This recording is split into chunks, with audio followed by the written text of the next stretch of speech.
حضرت امام مالک فرماتے ہیں کہ مجھ تک یہ روایت پہنچی ہے کہ اللہ کے رسول صلی اللہ علیہ وسلم نے ارشاد فرمایا ہے، آپ علیہ السلام ارشاد فرماتے ہیں، غافلوں کے درمیان خدا کا ذکر کرنے والا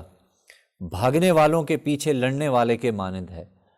یعنی اس شخص کی طرح ہے جو میدان کارزار میں اپنے لشکر کے بھاگ کھڑے ہونے کے بعد تنہا کافروں کے مقابلے میں ڈٹا رہا۔ نیز غافلوں کے درمیان اللہ کا ذکر کرنے والا خشک درخت میں سرسبز شاخ کے مانند ہے، اور ایک روایت میں یوں ہے کہ سرسبز و شاداب درخت کے مانند ہے، اور خدا کا ذکر کرنے والا اندھیرے گھر میں چراغ کے مانند ہے، اور غافلوں میں خدا کا ذکر کرنے والے کو اللہ تعالیٰ اس کی زندگی ہی میں جنت میں اس کی جگہ دکھاتے ہیں۔ کیسی زبردست روایت ہے کہ جو آدمی ایسے لوگوں میں اللہ کا ذکر، اللہ کا تذکرہ کرتا رہتا ہے بار بار،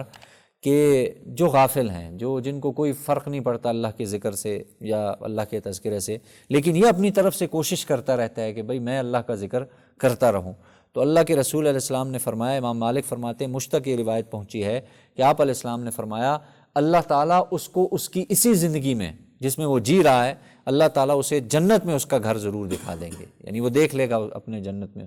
اور غافلوں میں خدا کو یاد کرنے والے کے لیے ہر فصیح اور غیر فصیح، یعنی تمام انسانوں اور چوپایوں کی گنتی کے بقدر گناہ بخشے جاتے ہیں۔ یعنی جتنے بھی کائنات میں انسان ہیں اور جتنے بھی اس وقت دنیا میں جانور چوپائے ہیں، فصیح غیر فصیح سے مراد یہ ہوتا ہے جو سمجھدار ہے، جو سمجھدار نہیں ہے، یعنی جو سمجھدار انسان اور سمجھدار نہیں ہے تو وہ کیا ہے؟ چوپائے ہیں، جانور ہیں۔